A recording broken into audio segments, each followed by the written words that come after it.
Deuxième micro-actu, voilà, parce que je me suis dit que ça valait quand même le coup un petit peu d'en parler. Je sais pas si vous l'aviez remarqué, mais il y a cinq types de profs. Non, comment c'est déjà? Eh, est-ce que juste moi? Ou il y a dit... Non, on va parler de la rentrée. Parce que bon, bah voilà, ici on traite de l'actualité. Je sais pas si vous avez remarqué, mais du coup, bah lundi c'était la rentrée. Bon, je vous passe les poncifs habituels des actualités autour de la rentrée. Hein. Donc, les gens n'arrivent pas à s'acheter du matériel. Classique. Hein. Des discours sur les écrans plats. La base. Ensuite, il n'y a pas assez de profs. Comme chaque année, il y a de moins en moins de profs. Il n'y a toujours pas assez de profs. Des grands classiques, hein, c'est tout le temps la même chaque année, l'état de l'éducation publique qui se détériore de plus en plus, enfin, les gens qui peuvent même plus payer le matos scolaire pour leurs élèves, enfin pour leurs enfants, enfin, voilà des grands classiques, hein, des grands classiques, hein, Je me suis fait deadline 13 fois pour ma rentrée. Waouh, force. Et d'ailleurs, force à tous ceux qui sont encore bloqués là-bas. Force à vous. Y compris s'il y a des moments où vous avez l'impression de kiffer. Je vous jure que quand vous allez partir, vous allez vous rendre compte de la dinguerie. Donc voilà. On va parler un petit peu de la rentrée scolaire. Et du coup, je me suis dit, on va essayer d'avoir un angle un peu différent. Et je vais essayer de vous sélectionner les infos que vous n'avez pas l'habitude d'entendre. Parce que voilà, on entend toujours parler des mêmes trucs. Ça vous dit, on est un peu plus spécifique. Donc je vous ai sélectionné 2 informations par rapport à la rentrée aujourd'hui, qui sont pas évidentes, mais qu'on va traiter. Flash info des militants de la France insoumise collectant des fournitures scolaires pour le secours populaire. Donc bon, jusque-là, normalement, ça va, quoi. C'est-à-dire qu'ils sont même pas vraiment en train d'aider des migrants ou les trucs qui sont censés énerver l'extrême droite d'habitude, mais quand même. Enfin bon, après secours populaire, bref. Adressé à Brest par des individus cagoulés. Une enquête a été ouverte par le parquet. Le député LFI, Pierre-Yves Cadalan, dénonce un tabassage et des méthodes de l'extrême droite. Oui, méthode classique de l'extrême droite. Prendre des gauchistes, peu importe ce qu'ils font, et tu leur tabasses la gueule.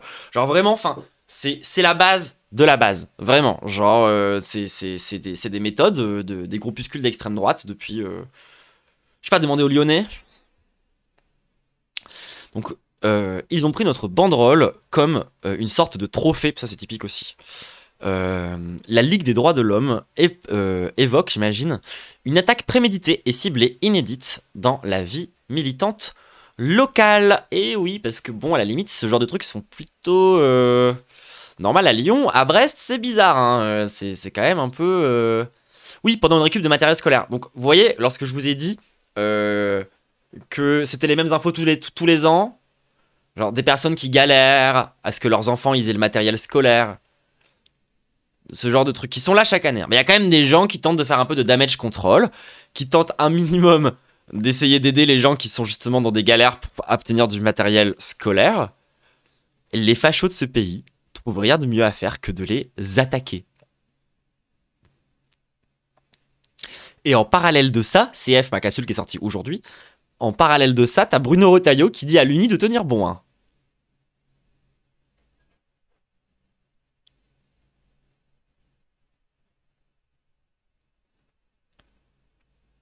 Un des mecs agressés était visé par les mecs d'extrême droite. Il y avait déjà des tags homophobes sur la fac avec son nom et une croix celtique il y a un peu moins d'1 an. Ah, oui, c'est plus prémédité et nazi que ça va être compliqué, je pense. Effectivement. Alors, du coup, voilà, première information. Moi, je trouve ça toujours intéressant de voir quand des militants se font attaquer par l'extrême droite. Je trouve qu'on n'en parle pas assez. De toute façon, vous verrez pas l'info passer à la télé. Donc, écoutez, je fais remonter la data. Et alors, du coup, l'autre... En plus, ça tombe bien que vous me disiez que c'était une attaque homophobe, quoi. Parce que du coup, ça veut dire que là, genre, ils l'ont attaqué aussi, du coup, sur son homosexualité, le militant qui s'est fait attaquer, etc. et tout. On va encore parler d'homophobie. Alors, c'est vrai qu'en général, quand on parle d'homophobie, à l'école, on a plutôt tendance à imaginer les élèves qui subissent de l'homophobie, qui ont envie d'en crever, ce genre de truc. C'était à Brest, l'attaque. Et ça concerne aussi les adultes, hein, pour le coup. Moi, mes 2 dernières années de collège, c'est vrai que le directeur de mon école était ouvertement gay, il a pris très très cher. Collège de campagne en plus, donc c'était pas évident. Et du coup, je vois un peu c'est quoi les problématiques liées autour de ces questions-là. Et donc, on a homosexuelle et harcelée, une directrice d'école de 42 ans s'est suicidée le lundi 1er septembre, jour de la rentrée scolaire, en se jetant d'une falaise dans le Cantal. Entre autres mots comme va crever Salguine sont apparus au fond de la boîte aux lettres écoles, ce harcèlement l'a détruite. Elle a préféré dire stop, d'autant qu'elle n'a été soutenue ni par l'institution qui voulait la changer de poste, ce qu'elle a refusé, ni par la mairie, qui trouvait que cette histoire faisait une mauvaise publicité au village. Et bah bravo, maintenant la publicité est excellente. Se souvient Thierry Pajot, le secrétaire général du syndicat des directeurs d'école. Donc on a un petit article du Parisien si on veut pouvoir un peu approfondir du coup cette histoire. Ce que je vous propose de faire hein, aujourd'hui, on va un petit peu en parler, si ça vous va. Caroline Grandjean s'est donné la mort ce lundi 1er septembre, jour de la rentrée scolaire. Cette directrice d'école, âgée de 42 ans, avait contacté la plateforme nationale de prévention du suicide vers 10h30 du matin, avant de se rallier à un site escarpé situé non loin d'Anglars de Salaire, dans le Cantal, où elle résidait. Rapidement alertés, les gendarmes ont mobilisé d'importants moyens qui ont permis de retrouver le corps en contrebas, après une chute d'environ 30 mètres. Je suis sous le choc. Sa femme m'a contacté en fin de journée pour m'apprendre la terrible nouvelle. C'est un gâchis et j'ai l'impression que rien n'a été fait pour l'empêcher. Témoigne Remedium, l'auteur de BD, joint ce lundi dans la soirée. Une histoire singulière. Car Caroline Grandjean avait une histoire singulière que le dessinateur de son vrai nom, Christophe Tardieu, avait retracée dans un ouvrage baptisé Cas d'école. En 2023, la quadragénaire est enseignante et directrice d'une école à classe unique à Moussange, un petit village de 300 habitants dans le Cantal. Tout se passe bien jusqu'au 13 décembre de la même année, où elle découvre l'inscription homophobe Salguine sur le mur du préau de l'établissement. Caroline est mariée à une femme, et si elle n'a jamais fait état de son orientation sexuelle, relationnelle, elle se doute que son union est connue des villageois. Arrêtée jusqu'aux vacances de Noël 2023, elle reprend le travail en janvier, jusqu'à ce que le 7 mars 2024, un nouveau tag l'avisant « Gwyn égale pédophile » est découvert à l'école. Harcelée par ce corbeau qui ne sera jamais retrouvé malgré 5 plaintes et une enquête judiciaire, Caroline Grandjean jette l'éponge le jour de la rentrée 2024. Entre-temps, d'autres mots comme « va crever Salguine » sont apparus au fond de la boîte aux lettres de l'école. Ce harcèlement l'a détruite, elle a préféré dire stop, d'autant qu'elle n'a jamais été soutenue, ni par l'institution qui voulait la changer de poste, ce qu'elle a refusé, ni par la mairie qui trouvait que cette histoire faisait une mauvaise publicité au village, se souvient Thierry Pajot, secrétaire général du syndicat des directeurs des écoles. Quelques jours plus tard, le maire de la commune, Christian Vert, prendra toutefois la parole pour soutenir publiquement l'enseignante. Contrairement à ce qui est affirmé de manière mensongère, j'ai toujours condamné les actes odieux d'homophobie dont elle a été victime, insiste l'édile, le 12 septembre 2024. Elle avait déjà attenté à sa vie ces derniers mois. Mais le mal est fait. En arrêt de travail, depuis la rentrée dernière, la directrice d'école vit très mal cette situation. Petit retour sur les arrêts de travail. Je vous rappelle que les personnes suicidaires se mettent en arrêt de travail en général, donc imaginez ce qui se passe avec la nouvelle politique du chiffre là qui est imposée aux soignants, qui leur demande de moins donner d'arrêt de travail aux gens. Imaginez les gens, ils sont à un taf qui leur donne envie de mourir, comme c'est le cas de cette meuf, et que là, il y a un médecin qui leur dit « Ah, par contre, moi, faut que je respecte mes chiffres. Hein. Donc ça retourne au taf, là. Allez, chop, chop. » Selon nos informations, elle avait attenté à sa vie ces derniers mois avant l'issue fatale ce 1er septembre. Cette histoire de corbeau l'avait placée dans une position de grande fragilité, raconte Remedium, et dernièrement, il a eu une accusation de plusieurs événements qui ont renforcé son sentiment d'injustice. D'abord, le classement sans suite de sa plainte, puis la promotion de l'inspectrice de l'éducation nationale qui, selon elle, ne l'avait vraiment pas soutenu le long de cette affaire. Il y a un message dans le fait qu'il ait choisi cette date de la rentrée pour se donner la mort. Oui, les gens, quelqu'un qui se suicide le jour de la rentrée, c'est politique. Il n'y a pas à chier dans la colle, c'est pas un drame personnel de je sais pas quoi, c'est un fait politique. Lorsque tu as une prof qui se suicide le jour de la rentrée, parce qu'elle a subi trop d'homophobie, c'est pas un drame personnel, c'est pas un fait divers. C'est genre juste le symptôme d'une institution déficiente. Tout simplement.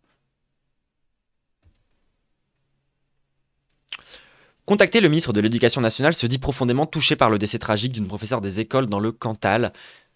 Et du coup, le ministère de l'Éducation nationale a décidé de continuer à sabrer le budget de l'Éducation nationale, voyant ce drame comme étant finalement juste quelque chose qui s'est passé, quoi, bien sûr, j'imagine.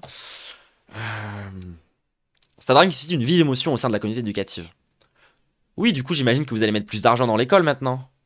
C'est ça que vous allez faire. Hein? L'éducation nationale. C'est ça que vous allez faire. Plus de moyens. Faire de la prévention. Hein? C'est ça que vous allez faire. C'est ça que vous allez faire, c'est logique. Après que la meuf se soit suicidée et qu'elle n'ait pas été soutenue, ce que vous allez faire là, maintenant que ça a suscité un grand choc émotionnel, c'est des mesures concrètes. C'est ça que vous allez faire, dites-moi. C'est ça que vous allez faire maintenant que quelqu'un est mort. Vous allez prendre des mesures concrètes. Hein? C'est ça que vous allez faire? En effet, putain, je viens d'y penser, mais il faut que j'envoie un message à ma pote prof. Ça a dû la mettre dans un état aussi, cette histoire. En effet, ce lundi soir, le suicide de Caroline Grandjean était amplement commenté sur les groupes de discussion où les directeurs et directrices d'école ont l'habitude d'échanger sur leur métier. À quelques jours du 21 septembre, date du 5e anniversaire du suicide de Christine Renon, directrice qui s'était donné la mort dans son école à Pantin, en Seine-Saint-Denis, une cellule d'écoute va être activée dès ce 2 septembre dans la circonscription de Mauriac pour accompagner les équipes éducatives. Non, c'est plus Borne à l'éducation, je crois que c'est quelqu'un d'autre maintenant. Ouais, quoi que tu me fous le doute. Et alors que le syndicat du primaire, comme la FSU, SNUIPP, ou le S2D, E567, EA54V, ouvrez la parenthèse, 2 plus 7 égale 9, exige l'ouverture d'une enquête administrative pour faire la lumière sur cette affaire. Le ministère précise que la rectrice de l'académie de Clermont-Ferrand va saisir la formation spécialisée santé, sécurité et conditions de travail départementale afin qu'elle puisse conduire les investigations et formuler les préconisations nécessaires. Alors, la vérité c'est que personne se suicide pour un tag. Si la meuf en est venue là, vous vous doutez que c'est que il devait se passer des choses assez hoches.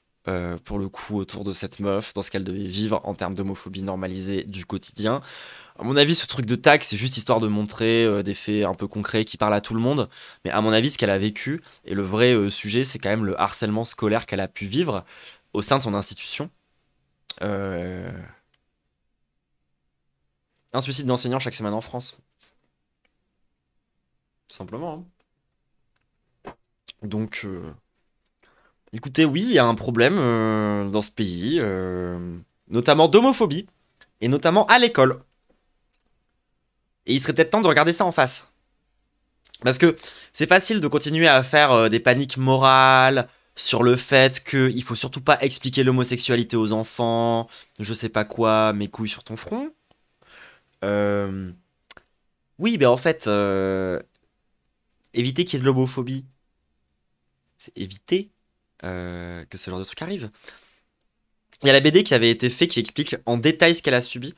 Écoutez les gens, je peux que vous encourager à aller lire du coup Cas d'école aux éditions des Équateurs. C'est une BD de Remedium, ça coûte 15 balles. Si vous vous sentez touché, affecté par cette histoire, etc. et tout, n'hésitez pas à aller checker ça. Du coup, il y a quelqu'un qui a vraiment décortiqué ce qui a pu se passer. Et si jamais il y a des gens qui tombent là-dessus et qui ont un minimum de pouvoir, est-ce que ça vous dirait pas d'essayer d'aller mettre votre nez là-dedans pour voir comment améliorer les choses en fait? Donc oui, voilà. Toujours un immense problème d'homophobie dans l'éducation nationale, en règle générale, et dans les problématiques autour de l'homophobie. Énorme problème toujours aussi dans le fait de soutenir les travailleurs hein, qui sont dans ce milieu-là. Toujours les pires décisions qui sont prises généralement par les différents gouvernements, etc. Donc voilà, hein, je me suis dit que ça ferait... Voilà, quitte à parler de la rentrée, autant en parler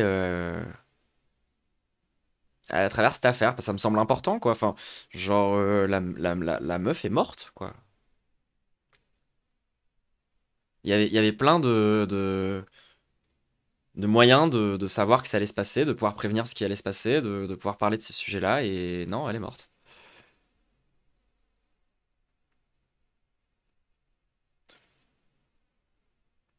Donc voilà, on va voir si l'éducation nationale décide de faire autre chose qu'un numéro vert, mais ça m'étonnerait beaucoup.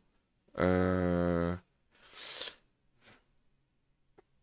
Merci pour le sub. Putain, faut que je remette les alertes, attendez. Merci pour le sub. Merci beaucoup pour le sub. Écoutez, non, on va se quitter là-dessus, du coup. Désolé, hein, information un peu de dooming. Et je pense que voilà, il faudrait remettre le problème de l'homophobie au centre aussi quand on parle de l'éducation nationale, en fait. Genre, c'est un vrai problème qui serait temps de regarder en face. Voilà, ouais, c'est vraiment ma conclusion. Quand j'ai lu cette affaire, je me suis rendu compte de ça, quoi. J'étais en mode, mais c'est grave. Et moi, je vous ai dit, j'ai une pote qui est dans l'éducation nationale. Genre, c'est une jeune prof, du coup, qui galère. Et oui, c'est vrai qu'elle me fait remonter pas mal de trucs concernant des dingueries homophobes. Ça court toujours, hein. Enfin, je veux dire, je crois que l'insulte de base de la cour de récré, c'est toujours PD, hein. Enfin, ça n'a pas changé. Donc voilà. Et si... y a peut-être quelque chose à faire, quand même. Hein. Allez, qui se la zone. On va passer à la suite, nous.